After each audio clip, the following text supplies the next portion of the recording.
오랜만에 이사야서를 여러분과 함께 보게 되었습니다. 오늘 설교 제목은 다른 나라 같은 티끌 이렇게 정해보았습니다. 다른 나라 같은 티끌. 오늘 이 14장 말씀은 13장에서 계속 이어지는 말씀입니다. 지난번 13장도 이 바벨론이 멸망할 거다 하는 그런 내용이었는데요. 오늘 본문도 크게 다르지는 않습니다. 다만 약간의 차이가 있다면 이 14장은 이스라엘이 구원을 받을 거라는 사실을 언급한다는 점입니다. 바벨론의 멸망과 이스라엘의 구원은 좀 연동이 되어 있거든요. 그래서 13장에서 바벨론의 패망을 쭉 예고하시다가 이제 14장 1절에 여호와께서 야곱을 긍휼히 여기시며 이스라엘을 다시 택하여 그들의 땅에 두실 거다 하십니다. 그 포로로 사로잡힌 데에서 자기 백성을 고토로 돌리실 거다 이거죠. 건지실 겁니다. 그렇게 해주실 거라고 예언하십니다. 약속하십니다. 그리고 주님은 이스라엘을 높여 주실 겁니다. 여기 1절 하반절부터 나그네 된 자, 그러니까 외국인들 말하는 겁니다. 외국인들이 이 야곱 족속과 연합하여, 그러니까 야곱이 이제 잘 서가는 것을 보니까 야, 나도 야곱의 편에 서야겠다 하면서 야곱한테, 이스라엘한테 온다 이겁니다. 그들에게 예속될 것이며 민족들이 그들을 데리고 그들의 본토에 돌아오리니 이스라엘 족속이 여호와의 땅에서 그들을 얻어 노비로 삼겠고 전에 자기를 사로잡던 자들을 사로잡고 자기를 압제하던 자들을 주관하리라. 이렇게 반전이 일어날 겁니다. 이건 바벨론을 하나님께서 낮추시면서 동시에 이스라엘을 높이신다. 하나님 백성을 높이시고 이렇게 불러 모으신다. 이런 건데요. 계속해서 3절부터 봅니다.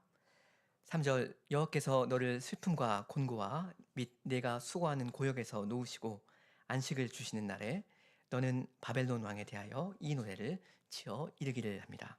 여기 세 가지 나오잖아요. 슬픔과 곤고와 고역이라고요.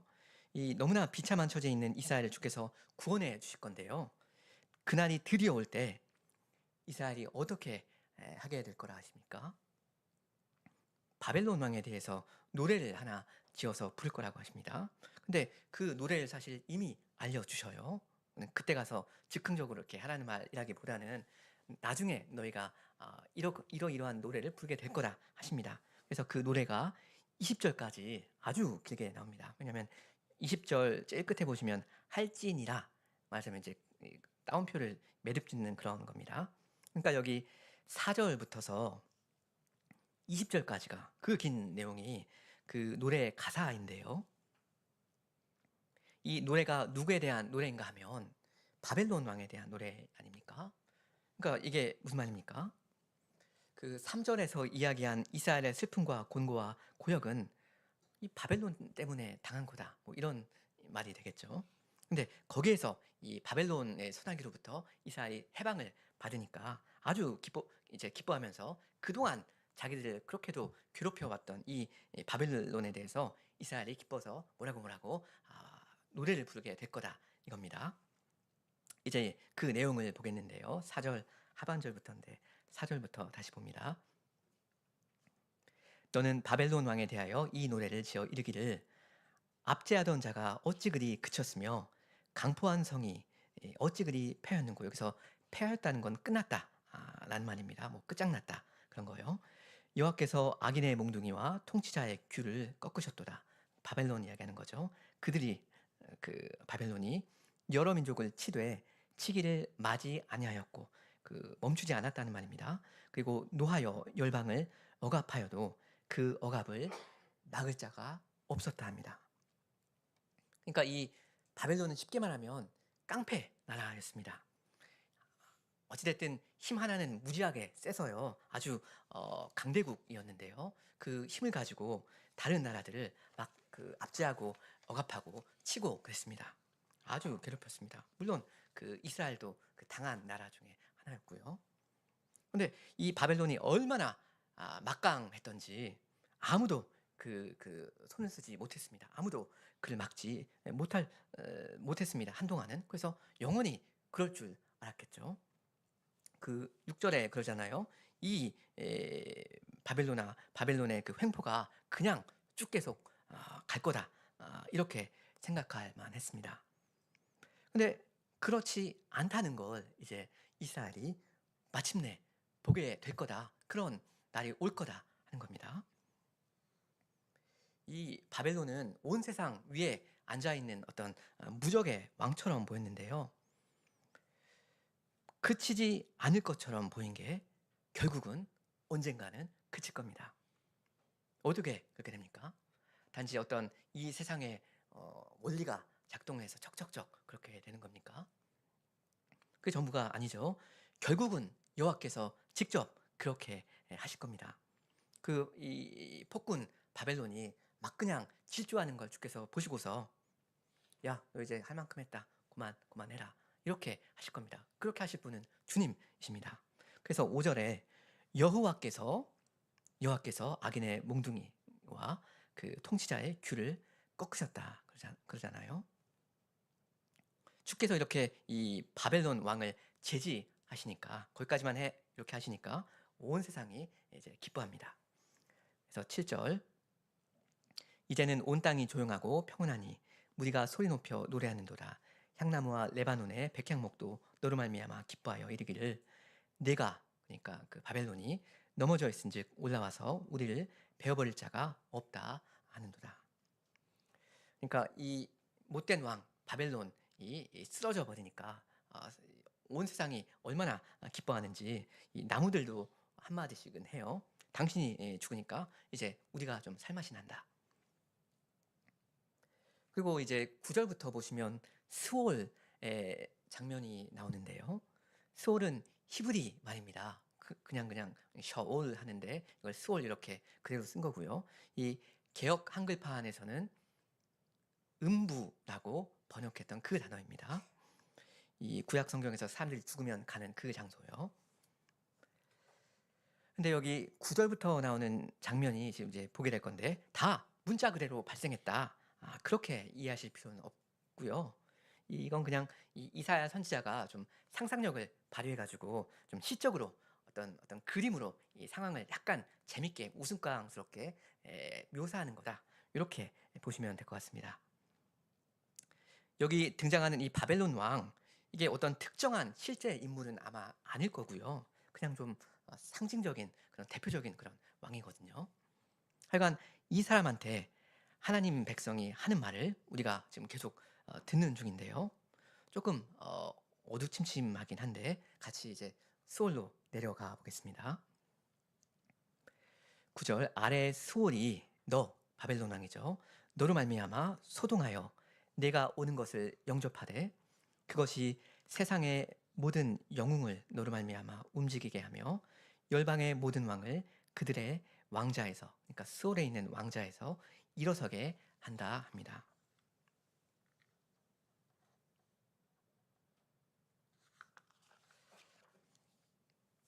이 한창 잘 나가던 이 바벨론 왕이 죽었습니다. 그래서 땅 아래로 내려갑니다. 지하 세계요. 그러니까 이걸 밑에서 이제 보던 스올이 아주 흥분을 해요. "야, 일어나봐. 누가 왔나 한번 봐봐." 이러는 거예요. 이 주요 인사가 왔으니까요. 그래서 이제 환영을 해주는데요. 9절 끝에 열방의 모든 왕을 그들의 왕자에서 일어서게 한다 하는데 이 사람들이 죽어가지고 음부에서도 무슨 왕으로 정말 통치를 한다 그런 말은 아마 아닐 거고요. 말이 그냥 그렇다는 겁니다. 아이러니하게 좀 그렇게 재밌게 표현을 하는 거예요. 뭐 이 지하 세계 스올에 무슨 왕자가 있겠습니까? 하여간 이 사람들이 근데 바벨론 왕이 오는 걸 보고 어떻게 맞이합니까? "아이, 형님 오셨습니까? 식사는 하셨습니까? 이쪽으로 오시겠습니까?" 이런가요? 아니죠. 이 10절 보면 그들은 그러니까 이 기존의 스올에 먼저 와 있었던 이 사람들이 다 내게 말하여 이르기를 너도 그러니까 이 바벨론 왕도 "너도 우리 같이 연약하게 되었구나. 너도 우리 같이 되었느냐." 이럴 거라고 합니다. 그러니까 이 왕들은 아마 한때 다 그 진짜 이 왕들이었나 봅니다. 뭐 애굽이든 암몬이든 뭐 모압이든 이런 나라의 왕들이요. 그러니까 이 사람들도 다들 뭐 나름 힘을 좀 쓴다는 그런 사람들이었는데 여기 저승에 와서는 다 그냥 무기력하게 되어버렸습니다. 다 그냥 똑같이 되어버려요. 그리고 이 왕들이 살아있을 때 다 바벨론 왕보다는 약했잖아요. 그래서 사실 바벨론 왕한테는 당하고만 살았거든요. 아까 그 6절 말씀에 그랬지 않습니까?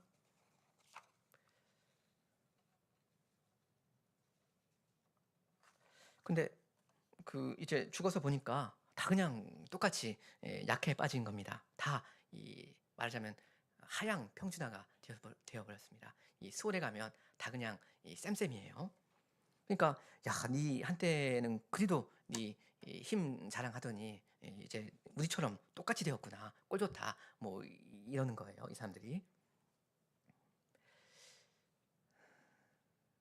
그다음 11절이요. 내 영화가 그러니까 영광이 영광스러운 게 수월에 떨어졌으며 내 비파 소리까지로다. 구더기가 내 아래 깔리며 지렁이가 너를 덮었다. 이렇게 이 바벨론 왕한테 이제 좀 조롱을 하면서 도발적으로 이제 이야기하는 겁니다. 그 여기 보면 수월에 가도 그 취침 시간은 있는가 봅니다. 그래서 이 아래 요가 있어야 되고 이제 덮을 이불이 필요할 텐데요. 근데 이 바벨론 왕의 매트리스는 뭡니까? 밑에 까는 매트리스는 구더기이고요. 위에 덮는 이제 담요는 지렁입니다. 그러니까 이 자연 친화적이니까 좋긴 한데 이 왕의 품격은 조금 구겨지겠습니다. 그리고 좀 꿀잠을 자기에는 좀 어려울 것 같습니다. 뭐가 이 아래에서 막 꿈틀거리니까요. 조금 서럽게 된 겁니다. 근데 이 굉장히 약간 무서우면서도 너무나 비참하게 이 사람의 최후를 그리고 있는데 이렇게 이 바벨론 왕이 특별히 낮아지게 된 그 이유가 뭡니까? 한마디로 교만했기 때문입니다. 우리 12절을 같이 읽으면 좋겠습니다. 12절. 너 아침의 아들 계명성이여 어찌 그리 하늘에서 떨어졌으며 너 열국을 엎은 자여 어찌 그리 땅에 지켰는고. 그냥 그 참고로 알아두시면 좋을 것 같은데요. 여기 계명성 이라는 거 요 단어를 옛날 해석자들은 그 사탄으로 이해하기도 했습니다. 그래서 그 킹 제임스 성경이라는 유명한 그 옛날 그 영어 성경을 보면 이 계명성 단어를 아예 루시퍼 그러니까 사탄이죠. 그렇게 번역을 해놓기도 했어요. 근데 사실 그렇게 보기는 좀 어렵습니다. 이건 어떤 악한 천사에 대한 이야기라기보다는 어떤 교만한 사람 이야기거든요. 하여간 이 계명성 이건 새벽별이라는 그런 말이고요. 이건 그 이 바벨론 왕의 교만을 그렇게 비꼬면서 표현을 한 거예요. 왜냐면 그 새벽별이라는 건 한때 밝게 빛나는 것처럼 보이지만 금세 그냥 없어져 버리거든요. 이렇게 근데 어쨌든 이 바벨론 왕의 그 영광이 아주 그냥 추락을 해버렸다 이겁니다. 이 사람은 교만한 사람이었고 그 야심이 아주 그냥 극단적인 사람이었는데요. 어느 정도였는가 하면 13절 내가 내 마음에 이르기를 내가 그러니까 바벨론 왕이 하늘에 올라가서 하나님의 뭇 별 위에 내 자리를 높일 것이다 했습니다. 여기 자리는 당연히 왕좌, 보좌를 말하는 겁니다. 왜냐면 이 사람은 이미 왕이니까요. 근데 이 사람은 세상 나라들을 정복하는 것 가지고는 양에 안 찼습니다. 그래서 하나님의 별들 위에 앉아야 하고요. 그래서 14절에 보면 가장 높은 구름에 올라가 지극히 높은 분과 같아지리라 합니다. 여러분 이게 그 교만의 본질이죠. 자기가 자기를 높여서 하나님처럼 되겠다는 거예요. 그 옛적에도 이 바벨에 있었던 그 사람들이 그 교만이 하늘을 찌르려고 했는데 그러다가 그 이제 흩어짐을 당했는데 이 바벨론 같은 지역이거든요. 이때 와서 바벨론 왕도 비슷한 생각입니다. 근데 하나님이 하나님이신 이상 그걸 그냥 두고 보지는 않으시죠. 그래서 15절에 보면 그러나 이제 내가 스올 곧 구덩이 맨 밑에 떨어짐을 당하리로다 하십니다. 맨 밑에 까지 내려갑니다. 그러니까 가장 높은 곳에 올라가려는 사람이 가장 밑바닥으로 떨어진다 이거죠. 하나님께서 아주 이 사람을 비참하게 만들어 버리셔요. 그 구더기 지렁이 이렇게 같이 자게 합니다. 시체도 제대로 쉬지 못하게 하시는데요. 이제 시체 이야기 다시 나옵니다. 18절. 열방의 모든 왕들은 모두 각각 자기 집에서 영광 중에 작업만은. 이건 지금 무덤 이야기인데요. 이 말을 오해하면 그 여기 나오는 세상의 모든 왕들은 구원받고 뭐 평안히 쉬는가 그렇게 되어버릴 수도 있는데요. 그건 근데 아닐 거고요. 이 세상의 왕들, 그러니까 다른 사람들을 바벨론 왕이랑 비교하자면 그렇다는 이야기입니다. 그러니까 다른 이 왕들은 그래도 나름 명예롭게 묻힌다 이거예요. 이 바벨론 왕과는 달리 죽어서도 어느 만큼 예우를 받는다 하는 거예요. 실제로도 종종 그러지 않습니까? 근데 유독 이 바벨론 왕만큼은 그렇게 못 됩니다. 그래서 19절, 그러니까 18절에 다른 왕들은 비교적 영광스럽게 영예롭게 무덤에 묻히는데 19절 오직 너는 바벨론 왕입니다. 너는 자기 무덤에서 내쫓겼다 하고요. 가증한 나무 가지 같고 칼에 찔려 돌구덩이에 떨어진 주검들에 둘러싸였으니 밟힌 시체와 같다 합니다. 그리고 내가 내 땅을 망하게 하였고 내 백성을 죽였으므로 그들과 함께 안장되지 못한다 하십니다. 최후가 상당히 비참한 거죠. 왜 그 교만한 여인 이세벨 있지 않습니까? 굉장히 이제 악랄한 사람이었는데 한때는 떵떵거렸는데 굉장히 추하게 죽었죠. 어떻게 되었습니까? 시체가 짓밟혔고요. 그 다음에 이 시체를 이제 거의 개들이 와서 먹어 치웠습니다. 근데 이 바벨론 왕도 곱게 죽지 못합니다. 하나님께서 곱게 죽는 걸 허락 안 하십니다. 이 교만한 사람을 갖다가 하나님께서 본보기 삼으시고 아주 바닥까지 낮춰버리십니다. 그리고 무덤에서 굴욕을 당하는 게 전부가 아닙니다. 20절 하반절 보면 20절 하반절에 악을 행하는 자들의 후손은 영원히 이름이 불려지지 아니할 것이다 하시고요. 그리고 21절에도 계속 이제 후손 이야기입니다.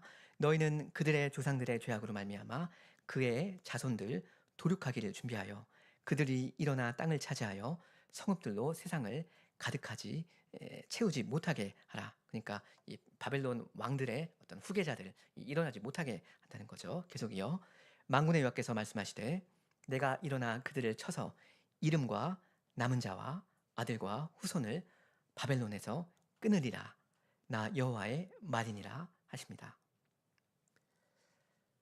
그러니까 좀 정리를 해보자면요. 이 교만한 왕 바벨론 왕이요. 본인도 아주 그냥 굴욕을 당하고요. 저 밑바닥까지 내려오고요. 그 왕조도 끊어져 버립니다. 미래가 없습니다. 하나님께서 이 사람의 씨를 그냥 말려버리시는 거예요. 남아나는 게 하나도 없게 하십니다. 그리고 바벨론 나라 자체를 말끔히 쓸어버리십니다. 23절에 보면 내가 그러니까 바벨론 땅이 고슴도치의 구절과 물 웅덩이가 되게 하고 또 멸망의 빗자루로 청소하리라. 나 만군의 여호와의 말이니라 하시니라.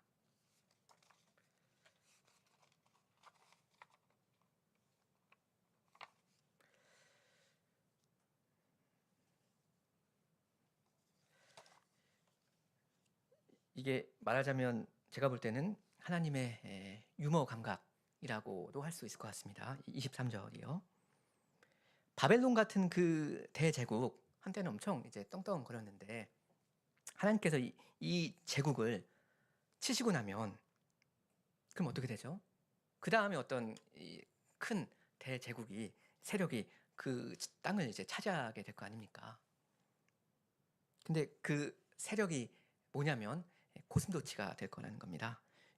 우리 어린 성도들 고슴도치 알죠? 얼마나 귀여워요. 그 일단 몸집도 작고 얼굴도 엄청 앙증맞고요. 몸을 이렇게 둥그렇게 말기도 하는데 엄청 그 깜찍합니다. 이게 그 바벨론 땅을 차지할 겁니다. 바벨론은 싹 없어져 버리고 이 귀여운 고슴도치가 자리를 잡아 버립니다. 이 고슴도치가 이 대제국보다 바벨론보다 오래갑니다. 그리고 23절 하반절 보시면 주께서 바벨론 땅을 멸망의 빗자루로 청소할 거다 하십니다. 바벨론을 쓸어 담으시겠다 하는 말인데요. 이 말을 생각해 보면 여러분, 바벨론이 주님 보시기에 어떻다는 말입니까? 지금 바벨론이 주님 보시기에 뭐라는 이야기인 건가요? 어떤 거대하고 묵직한 세력이다, 그런 이야기입니까? 그래서 얘들을 처리하시려면 아주 주님께서 준비를 단단히 하시고 어떤 중장비를 동원해야만 얘네들을 쓸어버릴 수 있는 그런 존재입니까? 아닙니다. 우리 주님한테 바벨론은 빗자루로 이렇게 쓸어 담을 수 있는 그런 존재입니다. 다시 말하면 티끌입니다. 먼지처럼 가벼워요. 그냥 쓱싹 이렇게 쓱싹쓱싹 한두 번 하면 그럼 말끔하게 처리가 됩니다. 뭐 대단한 작업이 필요 없습니다. 하나님께서 맘만 먹으시면, 마음을 먹으시는 그때 이 바벨론은 당장 끝이 납니다. 그래서 여기 바벨론이 좀 말하자면 먼지로 나왔고요. 계속해서 봅니다. 우리 24절을 같이 한번 또 읽으실까요? 24절. 만군의 여호와께서 맹세하여 이르시되 내가 생각한 것이 반드시 되며 내가 경영한 것을 반드시 이루리라. 우리가 얼마든지 신자로서 믿을 수 있는 말 아닙니까? 그죠? 하나님께서 생각하시고 계획하신 거 당연히 반드시 이루어집니다. 그분은 만군의 여호와이시니까요. 전지전능한 하나님이시니까요. 못하실 일이 하나도 없습니다. 반드시 다 성취하십니다. 근데 여기서 이 24절에서 이 문맥을 볼 때 이 24절에서 말씀하시는 하나님의 생각과 경영은 뭐겠습니까? 어려운 질문 아닙니다. 당연히 바벨론을 멸망시키는 그 일이 될 겁니다. 그죠? 오늘 본문에 쉬지 않고 계속 나온 그 이야기요. 물론 이건 사실은 13장에서부터 계속 이제 나온 이야기이긴 한데, 하여간 그 오만한 바벨론 왕을 주께서 아주 그 수월의 밑바닥까지 낮춰 버리시겠다는 게, 그게 지금 여기서 나오는 주님의 그 생각, 주님의 그 경영일 겁니다. 그죠? 문맥을 보면. 그리고 뭐 그의 후손까지 다 끊어버리시고요. 그 나라 전체를 먼지돌처럼 이렇게 쓸어버리시겠다는 거, 그겁니다. 당연히 그 이야기를 지금 23절까지 쭉 해 오셨으니까 당연히 그게 지금 이 24절에서 이야기하시는 주님의 그 경영하시는 그 뜻이 될 겁니다. 그걸 반드시 이루시겠다고 좀 맹세까지 하시는 겁니다. 그렇지 않습니까? 근데 우리 25절도 같이 보겠습니다. 25절에 어떤 이야기가 나오는지. 25절. 내가 아수르를 나의 땅에서 파하며 나의 산에서 그것을 짓밟으리니 그때 그의 멍에가 이스라엘에게서 떠나고 그의 짐이 그들의 어깨에서 벗어질 것이라. 여러분, 이 이사야서를 제일 처음으로 읽어본 그 원래 독자라면 이 25절을 보고 아마 엥? 이라고 했을 겁니다. 뭐지? 왜 갑자기 아수르 이야기가 나오지? 그럴 겁니다. 왜냐면 지금까지 굉장히 길게 주구장창 바벨론 이야기를 하지 않았습니까? 다른 이야기 없었습니다. 바벨론 이야기였어요. 바벨론에 대한 경고였습니다. 그 13장 1절에 보시면 그 기억나십니까? 이 이사야서가 이제 12장까지 큰 단위라고 했었고 13장부터서 큰 단위가 또 이제 시작한다 했는데 13장 1절에 아모스의 아들 이사야가 바벨론에 대하여 받은 경고라 하면서 쭉 바벨론 멸망을 이사야가 이제 예언했습니다. 근데 왜 갑작스럽게 여기에서 아수르 이야기가 나오는가? 이게 우리가 참 고민을 해야 할 주제가 됩니다. 물론 A 나라에 대해서 이제 말씀을 좀 하시다가 그다음에 이어서 뭐 B 나라에 대해서 말씀을 하시고, 당연히 뭐 이렇게 하지 말라는 법은 없습니다. 근데 그렇게 하려면 24절에 그 아수르에 대하여 받은 경고라 하는 어떤 13장 1절 같은 어떤 소제목이라고 할까? 그런 게 좀 있을 법하거든요. 근데 그런 게 없습니다. 바벨론 이야기 쭉 하다가 어떤 아무런 이음매도 없이, 어떤 경계선 없이 이 두 나라에 대한 이 나라를 이제 분리해 주는 어떤 가림막이라고 할까? 그런 경계선 없이 약간 뭉뚱그려서 이 아수르 이야기가 바로 그냥 이어지고 있거든요. 뭐 사실 여러분 성경 보시면 저도 그렇지만 이 24절 직전에 파란색으로 여호와께서 아수르를 파하시리라라고 돼 있어가지고 이제 우리 성경에서는 뭐 구분이 되는데, 근데 이거는 어쨌든 현대 편집자가 그렇게 써 넣은 거고, 원래 독자가 볼 때는 이거 뭐 구절 구분도 없고 하니까 당연히 23절 보면 이건 저 바벨론 이야기구나 할 거 아닙니까? 사실 다른 것도 보면 이 24절 이하랑 그 23절 위에가 이렇게 연결되는 부분이 있거든요. 근데 지금 이 24절부터서 27절의 아수르 이야기는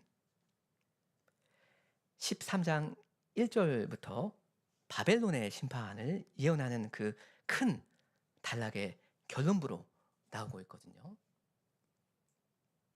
이 두 나라를 뿌옇게 말하자면 섞어버리면서 그렇게 마지막에 나오고 있습니다. 왜 그럴까요? 왜 이렇게 하실까? 일단 굉장히 뻔한 이유 하나는 이사야 선지자 당시에 하나님 백성, 이 사람들이 직면하고 있었던 건 바벨론이 아니라 아수르였으니까 그랬을 겁니다. 이 바벨론이 이스라엘한테 위협이 되는 건 사실 조금 먼 미래 이야기거든요. 이 사람 이사야 선지자는 주전 700년 이쯤 어간 분이신데요. 이때 이스라엘한테 당장 메인 플레이어로 등장한 게 아수르였나요? 아니면 바벨론이었나요? 아수르였습니다. 이사야 때 아수르라는 무시무시한 제국이 등장하니까 그때 기억나시는지 모르겠는데 그걸 이제 견제하려고 북이스라엘은 아람이랑 손을 잡고 그랬고, 그리고 남유다의 아스 왕은 오히려 이 아수르 편에 붙어버리고 뭐 그랬단 말입니다. 그리고는 얼마 지나지 않아서 아수르가 남유다에 쳐들어오죠. 그 이사야 선지자 당시에 히스기야 왕이 이제 존폐 위기를 이제 겪게 됩니다. 아수르 왕 사네립이 와가지고 유다의 여러 성들을 휩쓸어 버리고 그 다음에 예루살렘을 포위하는 그 장면 아시죠? 근데 바로 이러한 상황을 앞두고서 하나님께서 이 24절부터 27절에 이 말씀을 주셨습니다. 주께서 그 무시무시한 아수르 제국을 곧 심판하실 거라는 약속이요.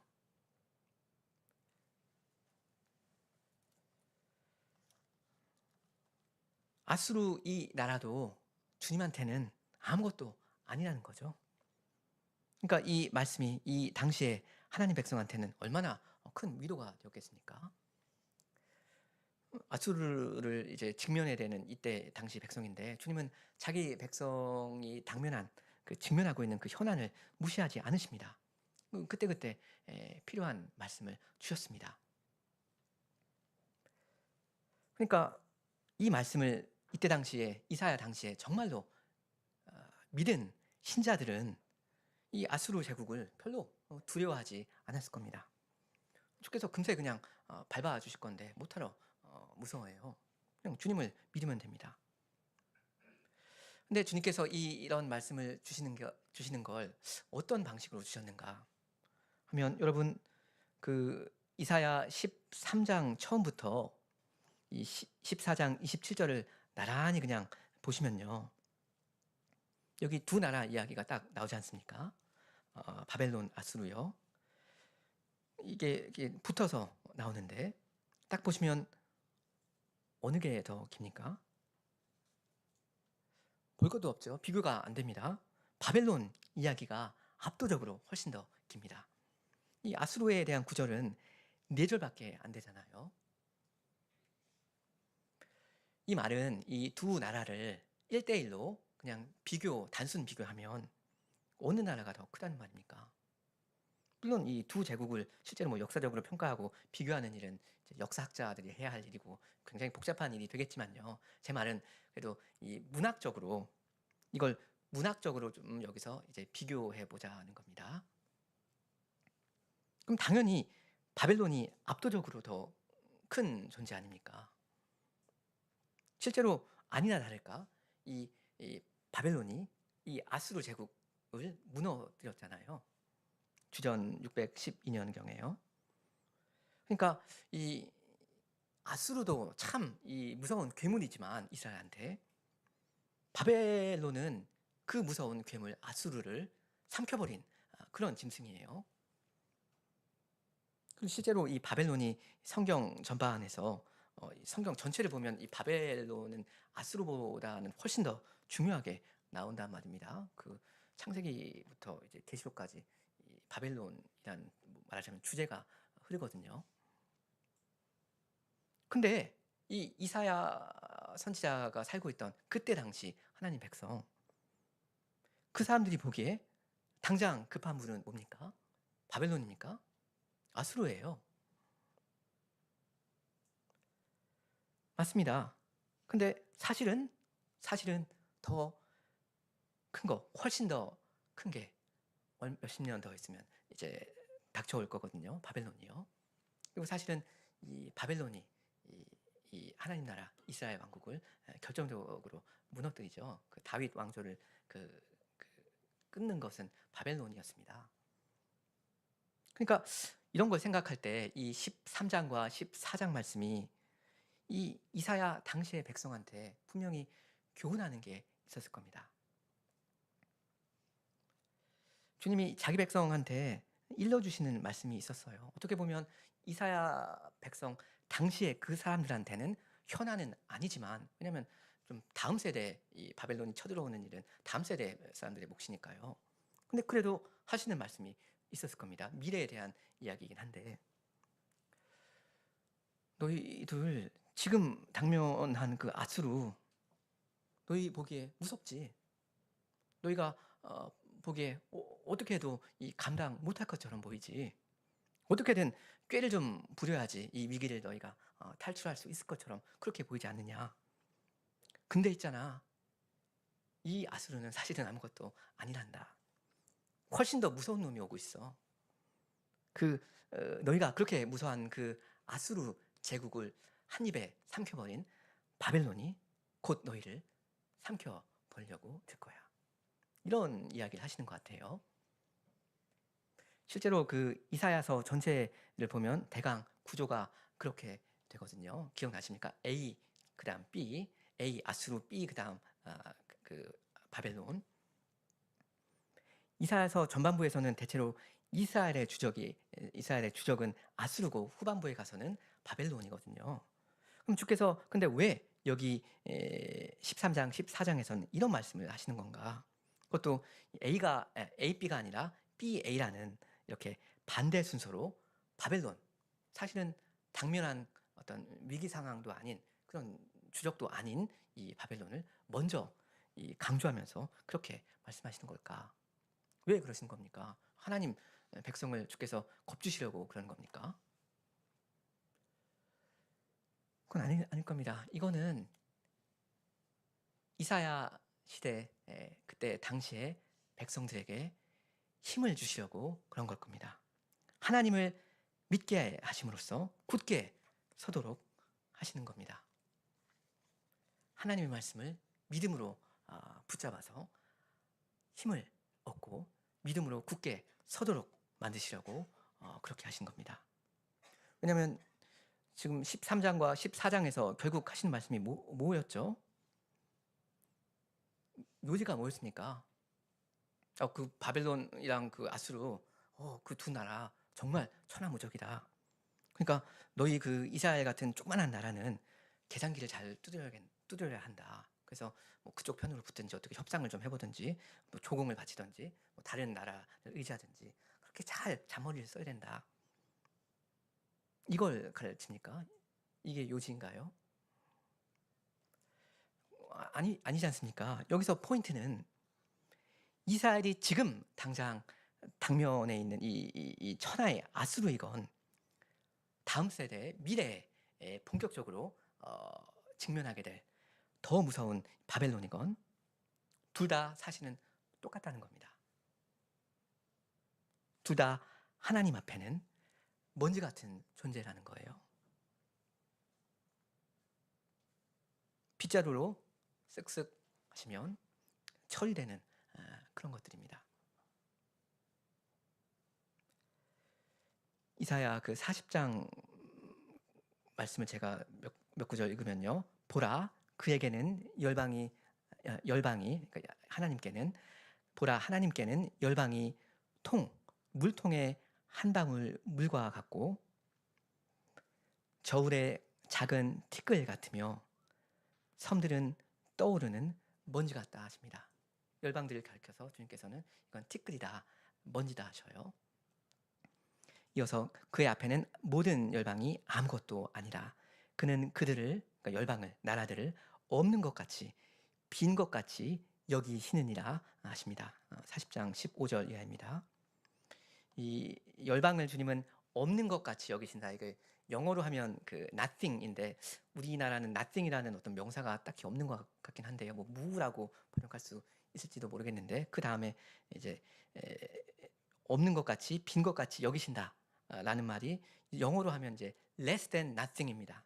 less than nothing 그러니까 무보다 없는 것, 존재하지 않는 것보다 더 적은 것. 그게 뭐 가능할 수 있는지 모르겠는데 주님 보시기에 이 열방은 그런 것이다 하는 거예요. 그래서 그 이사야 14장 16절부터 보면 너 그러니까 바벨론을 보는 이가 주목하여 너를 자세히 살펴보며 말하기를 이 사람이 그러니까 지금 스올에 떨어진 이 바벨론 이 사람이 땅을 한때 진동시키며 열국을 놀라게 하며 세계를 황무하게 하며 성읍을 파괴하며 그에게 사로잡힌 자들을 집으로 놓아 보내지 아니하던 자가 아니냐 하리로다. 이렇게 막 놀랄 거라고 했었는데요. 그러니까 바벨론은 천하를 그냥 호령하는 그런 강대국, 제국이었다 말입니다. 온 세상이 이 바벨론 앞에 벌벌 떨었습니다. 바벨론은 전능한 자처럼 보였습니다. 영원히 갈 줄 알았습니다. 원하는 거, 마음먹은 거 다 할 수 있는 그런 나라로 보였습니다. 열방이 보기에는. 근데 사실 마음먹은 거 다 이루실 수 있는 분은 한 분밖에 없습니다. 주님이시죠. 그 제가 14장 24절부터 읽습니다. 만군의 여호와께서 맹세하여 이르시되 내가 생각한 것이 반드시 되며 내가 경영한 것을 반드시 이루리라. 내가 아수르를 나의 땅에서 파하며 나의 산에서 그것을 짓밟으리니 그때 그의 멍에가 이스라엘에게서 떠나고 그의 짐이 그들의 어깨에서 벗어질 것이라. 이것이 온 세계를 향하여 정한 경영이며 이것이 열방을 향하여 편손이라 하셨나니 만군의 여호와께서 경영하셨은즉 누가 능히 그것을 패하며 그의 손을 펴셨은즉 누가 능히 그것을 돌이킬 수 있으랴 합니다.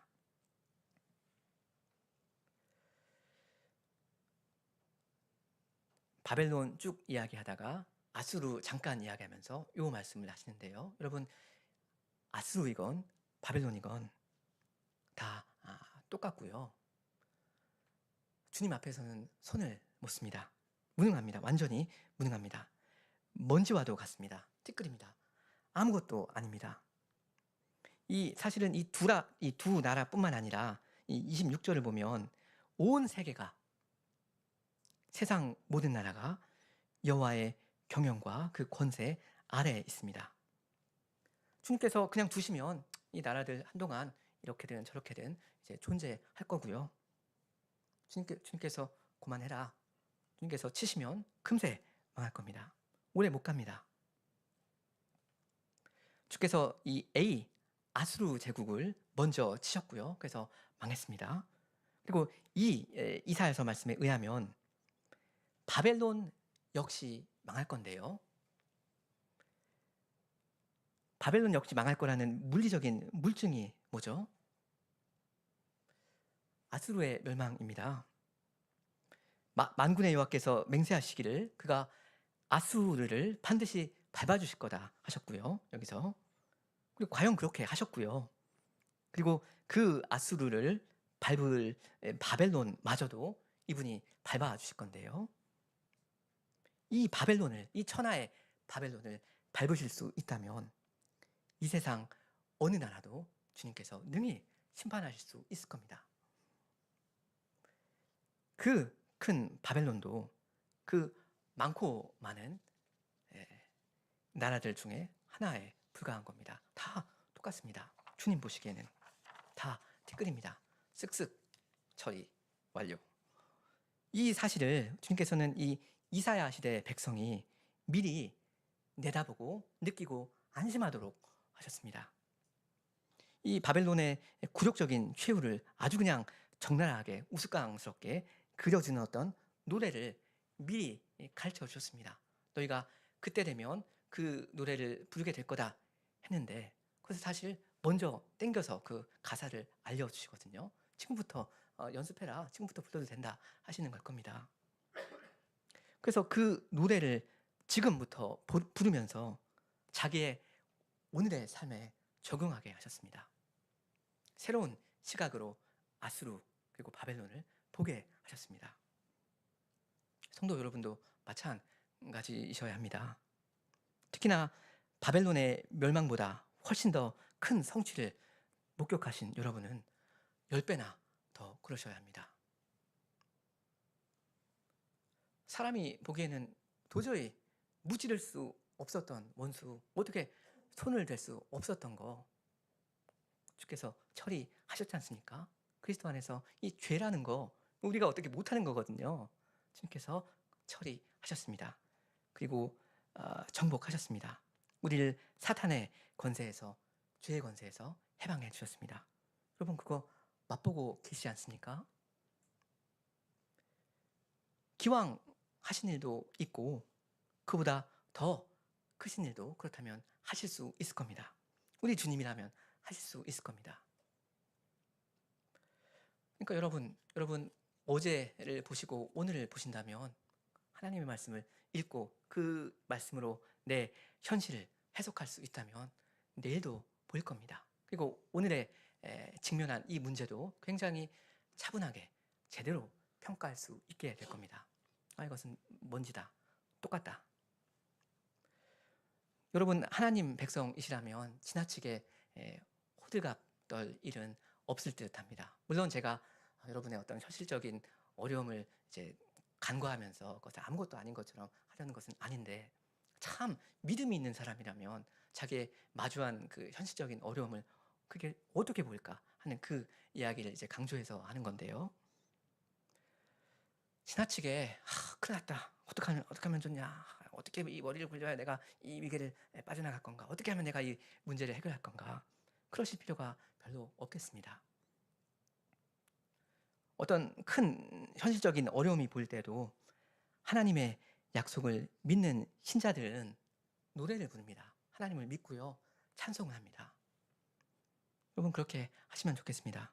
혹시라도 히스기야 왕처럼 되면 안 됩니다. 이 히스기야 왕이 이사야서에서 굉장히 부정적으로 나온다고 했는데요. 이 사람 아수르, 바벨론 둘 다 이제 직면한 사람인데 아수르 때 어떻게 했죠? 아수르 때는 믿음으로 이겼습니다. 그죠? 주님 의지하고 해서 이렇게 주께서 처리해 주셨습니다. 아수르. 근데 그 다음에 가서는 이제 그 이사야서 맥락을 보면 바벨론한테는 붙어버리고 해서 굉장히 나라가 어렵게 되어버렸습니다. 왜 그랬는지 제가 잘 모르겠습니다. 왜 바벨론한테는 그렇게 붙었을까? 근데 사람 보기에는 아수르 때는 이렇게 했는데 바벨론은 이거 심상치 않아 보이네. 이거는 이때처럼 이렇게 믿음으로 승부하면 안 될 것 같은데, 사람이 생각하기에는 그렇게 할 수도 있는데 그거 아닙니다.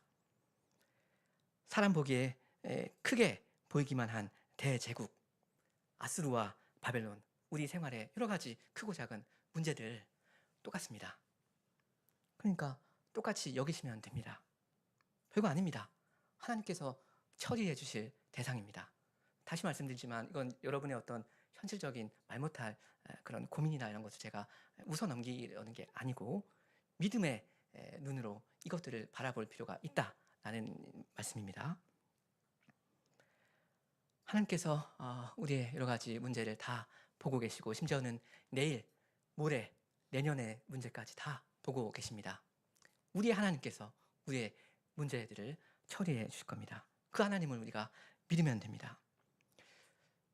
겸손이라는 것이 무엇입니까? 오늘 이제 바벨론은 교만한 자로 나왔는데, 겸손이라는 건 결국 크신 하나님을 보는 그 믿음이 될 겁니다. 믿음으로 보이지 않는 그 하나님의 얼마나 크신 그것을 보는 거예요. 그래서 안심하는 겁니다. 하나님 앞에서 하나님 말씀을 믿고, 하나님 말씀을 믿는 마음으로, 하나님을 믿는 마음으로 나의 여러 가지 문제들 바라보면 이것들이 한없이 작게 보일 수가 있거든요. 그리고 앞날이 비교적 뻔하게 보일 겁니다. 이미 작게 보입니다. 왜 그런지 설명할 수가 없는데, 안심하는 것이 있고 담담한 것이 있습니다. 신자는 여러 가지 생활의 문제 앞에서 담대합니다. 하나님의 말씀을 믿는 신자라면 그렇습니다. 아멘.